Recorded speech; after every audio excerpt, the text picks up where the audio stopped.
What are your triggers? This is a very uncomfortable conversation, but it is needed. If you remember last week, we had a pinky swear where we say we're going to try again. And one of my things was to try again at love whenever God, because it's only going to be God, but anyway, whenever that time came, right? So I had to actually write down my triggers because although you think that you have everything together and all that stuff, there are certain things that your mate or even a friend or somebody can do that can trigger you and be a button and you snap and you're just like, whoa. And you don't know how you got to that point. So what I wanted to do was just basically write those things down because sometimes like you think that you have them in your head or whatever, but it's easier just to write those things down.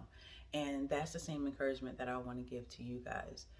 Write down what triggers you or whatever because you need to know that about yourself regardless of a mate or anything, because you need to know what buttons people can push or right before they push that button, like, hey, you know what, let me just walk away before I catch a case, type of thing.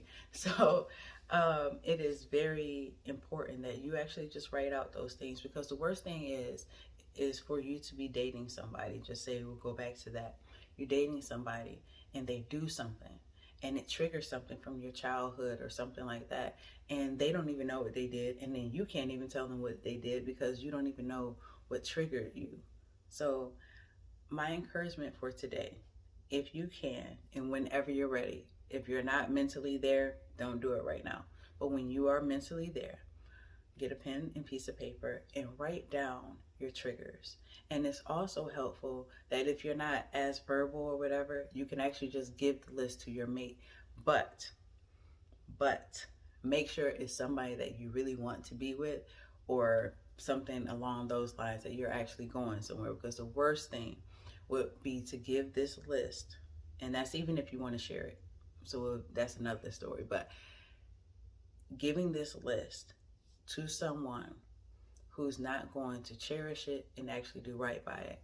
The worst thing is to give this list to somebody who's going to use it as power against you. So be very careful with this list. Do not sit up there and just give it to anybody willy-nilly, but it's just somebody that you're going to give your heart to and love and all that stuff.